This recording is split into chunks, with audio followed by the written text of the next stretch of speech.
हरे कृष्णा, राधे राधे। आज हम आपको सावन मास का तीसरा अध्याय सुनाएंगे, नक्त व्रत।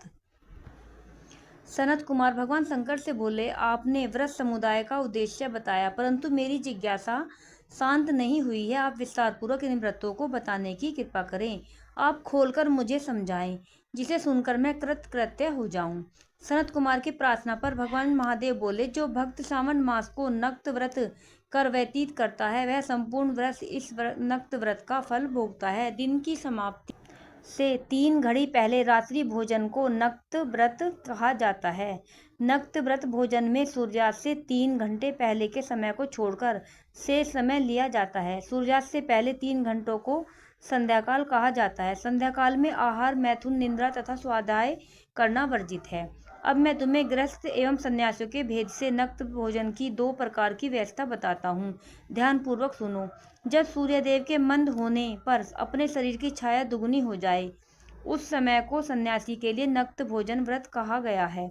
शास्त्रों में गृहस्थ के लिए नक्षत्र के उदय होने पर रात्रि भोजन करने को नक्त भोजन व्रत कहा गया है।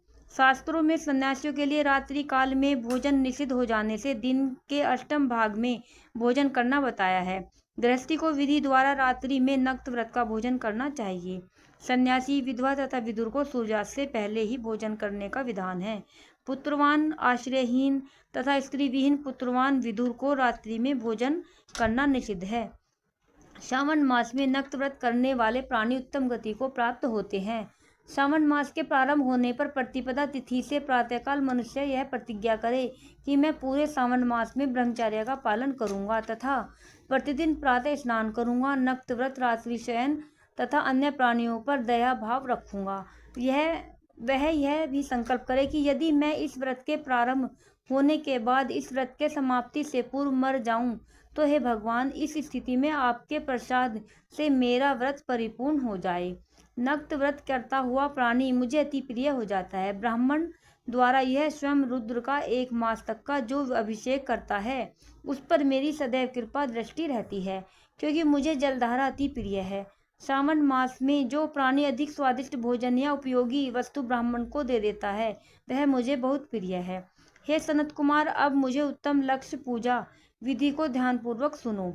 लक्ष्मी की पूजा इच्छा प्राप्ति वाला मनुष्य बिल पत्रों से, शांति की कामना करने वाला मनुष्य दुर्वाओं से तथा आयु की इच्छा करने वाला मनुष्य चंपा के फूलों से भगवान श्रीहरि की पूजा अर्चना करें। विद्या की इच्छा रखने वाला व्यक्ति मल्लिका तथा चमेली के फूलों से पूजा अर्चना करें। तुलसी दल से भगवान श्रीहरि और मैं स्वयं प्रसन्न होते हैं। पुत्र की कामना रखने वाला व्यक्ति कटेरी के फूलों से पूजा अर्चना करे। जिससे बुरे बुरे सपन दिखाई देते हों, वह उनके नाश के लिए उत्तम धान्य से पूजा अर्चना करें। देव के सम्मुख रग, बल्ली, पद्म, स्वास्तिक और चक्र आदि बनाकर भगवान विभु की पूजा अर्चना करें। संपूर्ण कामनाओं की पूर्ति के लिए सब पुष्पों से मनुष्य को पूजा अर्चना करनी चाहिए। लक्ष्मी पूजा करने से मैं भगवान शिव सदा प्रसन्न रहता हूँ। अंत में उद्यापन करना चाहिए। उद्यापन के लिए मंडप बनवाकर उसके तीसरे भाग में वेदी बनानी चाहिए। पुण्याय वाचन कर आचार्य का वरण करना चाहिए। मंडप में बैठकर रात्रि जागरण कर वेद पाठ कराना चाहिए। वेदी पर उत्तम चतुर्लाविंग तो भद्र बनाकर उसके मध्य भाग में चावलों से सुंदर कैलाश का निर्माण करना चाहिए। उस वेदी में यथास्थान तांबे का कलश स्थापित करना चाहिए। उसमें पंच पल्लव तथा सूक्ष्म वस्त्र रखने चाहिए। उसमें भगवान शंकर की स्वर्ण की मूर्ति और पंचामृत से स्नान कराकर स्थापित करना चाहिए। नैवेद्य युक्त धूप, दीप, गीत, वाग, नृत्य तथा वेद शास्त्र पुराण द्वारा रात में जागरण करना चाहिए तथा प्रातःकाल होने पर स्नान करना चाहिए। पवित्र शास्त्रोक्त वेदान से वेदी बनानी चाहिए। तिल, घी, पायस, मूल मंत्र, गायत्री, शिव सहस्त्र नाम से हवन करना चाहिए। जिस मंत्र से पूजन किया है उसी मंत्र से हवन करना चाहिए। खांड, घी, चावल से हवन करना चाहिए। हवन समाप्ति पर पूर्ण आहुति देनी चाहिए। प्रातःकाल वस्त्र, अलंकार, आभूषण से आचार्य का अर्चन करना चाहिए। ब्राह्मण का पूजन कर उन्हें दक्षिणा देनी चाहिए।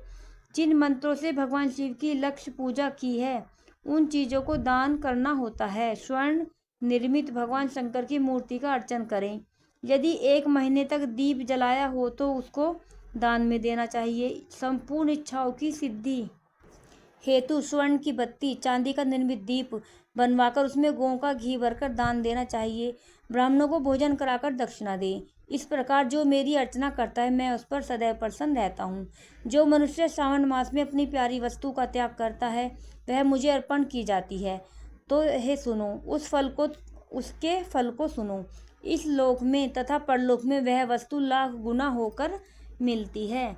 निष्काम भाव से त्यागने पर उत्तम गति की प्राप्ति होती है। जो भक्त मेरा रुद्री पाठ करता है वह प्रति अक्षर करोड़ वर्ष तक रुद्र लोक में निवास करता है। पंचामृत से अभिषेक से मोक्ष की प्राप्ति होती है। सावन मास में धरती पर सोने वाला मनुष्य को हाथी दांत से बनी हुई या चंदन निर्मित नवरत्न से जड़ी हुई गरुण चिन्ह वाली रुई से भरी कपड़े की रजाई अथवा तकिया भी देना चाहिए और संपन्न सैया प्राप्त होती है।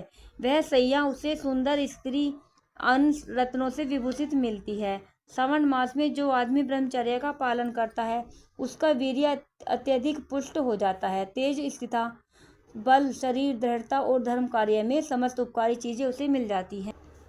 जो आदमी इस मास में मौन व्रत धारण करता है वह श्रेष्ठ वक्ता हो जाता है। मौन व्रत दिन या रात या भोजन के समय रखा जा सकता है। मौन व्रत में यदि मनुष्य घंटा तथा पुस्तकें दान करता है तो उसको सब शास्त्रों की जानकारी स्वयं प्राप्त हो जाती है। वह मौन व्रत के प्रभाव से बृहस्पति के समान बुद्धि वाला बन जाता है। मौन व्रत करने वाले मनुष्य को किसी से कलह नहीं करनी होती। राधे राधे। बोलो शंकर भगवान की जय।